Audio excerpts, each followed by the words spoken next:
Olá, tudo bom com vocês? Espero que esteja tudo bem. No vídeo de hoje eu vou comentar sobre minhas últimas leituras, que foram as leituras de novembro. Foram essas leituras aqui. Foram leituras maravilhosas, leituras que eu me surpreendi muito.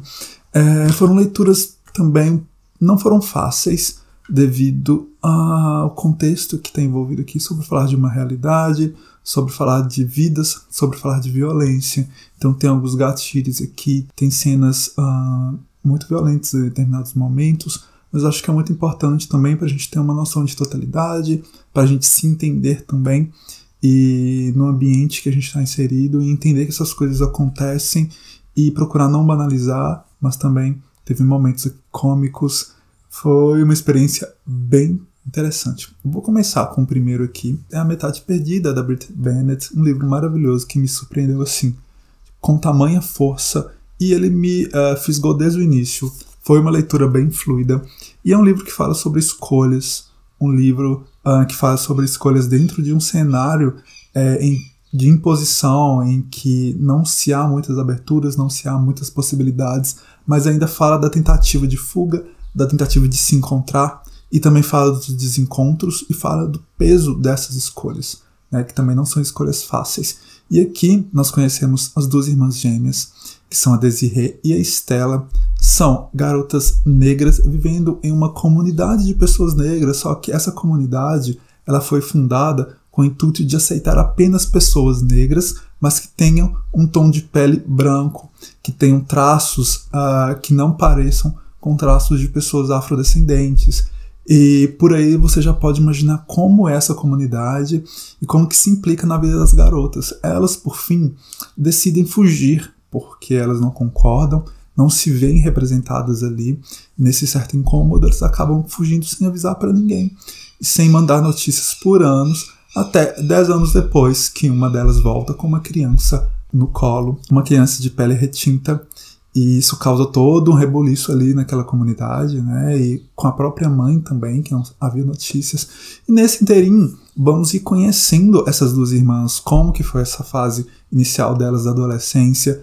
A autora vai trazendo os elementos da infância, vai trazendo elementos também da perda, quando elas perdem o pai em um ato de violência em relação ao racismo mesmo, e como que isso implica na vida dessa família, né? Na vida delas. Da fuga delas também, na tentativa de buscar ali novos ares. Nós estamos falando aqui dos Estados Unidos de 1950, os Estados Unidos que tem a segregação.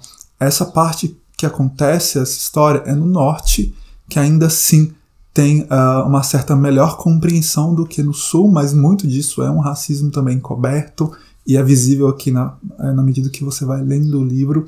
É um livro bem forte, e conhecendo mais sobre elas, sobre a vida delas, e a partir do momento que elas fogem, elas tentam a vida sozinhas, e vemos também, elas acabam vendo também esse outro lado, em que as portas são fechadas apenas pelo seu tom de pele, e elas tentam, né, criam um mecanismo ali de sobrevivência, tanto que uma delas, a Estela, que ela simplesmente aqui some, há esse desencontro, e que você vai entender o porquê no decorrer da leitura. Ela escolhe uma via que para ela seria uma via mais fácil, que é se casar com um homem branco e viver uma vida de mulher branca. Então ela vive essa vida, ela tem todos esses pormenores, porque é uma vida de mentira. Então, no primeiro momento, na superficialidade ali, uma vez que tem essa questão da passibilidade, que é como elas são negras, mas não aparentam ser traços afrodescendentes, né? Elas conseguem ter essa passibilidade inicial. Mas ao falar, ao se expressar em alguns gestos, elas tentam policiar isso. Principalmente a Estela, né, que escolheu essa vida, ela tenta se policiar porque isso mostra que elas não pertencem àquele meio, né, um meio ali que está segregando ela, que na verdade elas pertencem sim, só que mais o meio está segregando e o meio evita. Então há esse preconceito. Enquanto a Estela, a gente fica sem saber muito da Estela, nós vamos acompanhando mais sobre a Desiree, mais sobre a sua relação com a família, o que aconteceu com o pai, como é a sua relação com a mãe, como é a sua relação com a Estela, que há essa proximidade e por que houve essa separação das duas.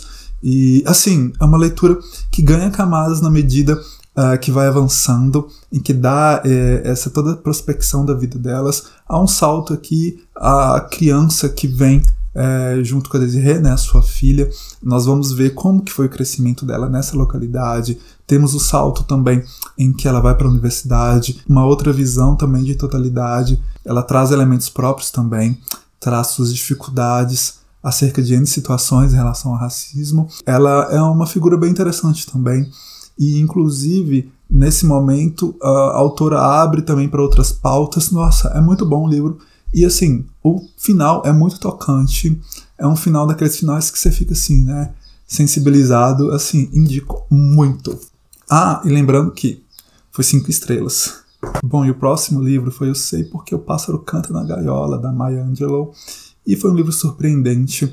É um livro que trata dessa questão racial, mas do ponto de vista de alguém que tem uma noção disso e começa a perceber isso desde cedo e as implicações disso na vida da nossa protagonista aqui, da Maya, e da dor que é perceber logo cedo que, por seu tom de pele, pela sua raça, você não é aceita, você não vai ser aceita e que você vai ter que viver a sua vida toda medindo isso.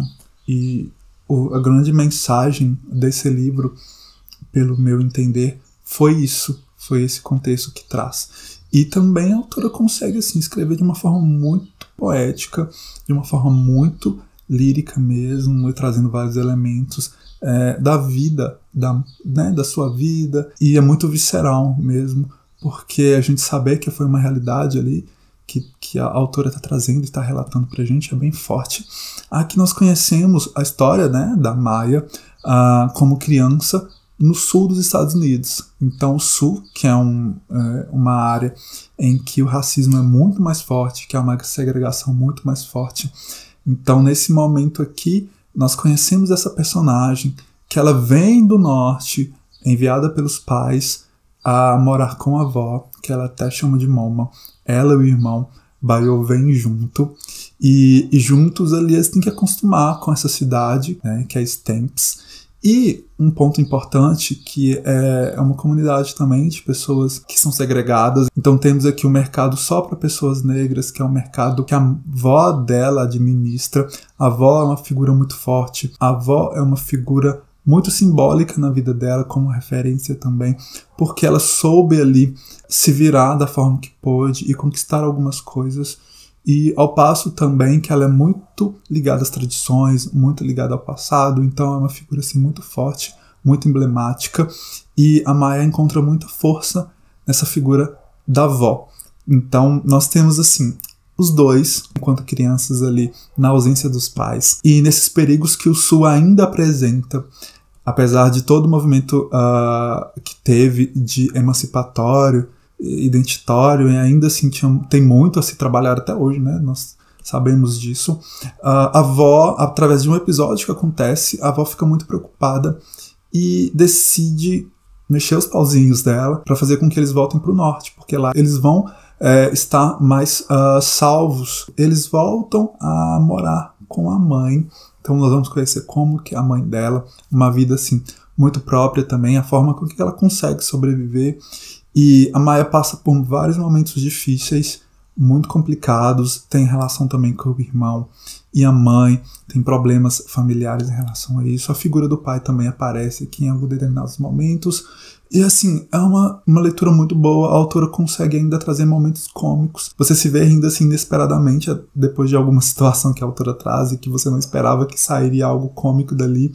Foi assim uma leitura maravilhosa, 5 estrelas também, e gostei muito da experiência. Outro livro também muito forte, muito potente, muito poético e com uma prosa maravilhosa foi Adeus Gana. Esse livro, ele é incrível, é um daqueles livros que eu pretendo ler futuramente, fazer uma releitura, porque eu sei que eu vou conseguir tirar muita coisa dele ainda. Olha, eu marquei demais.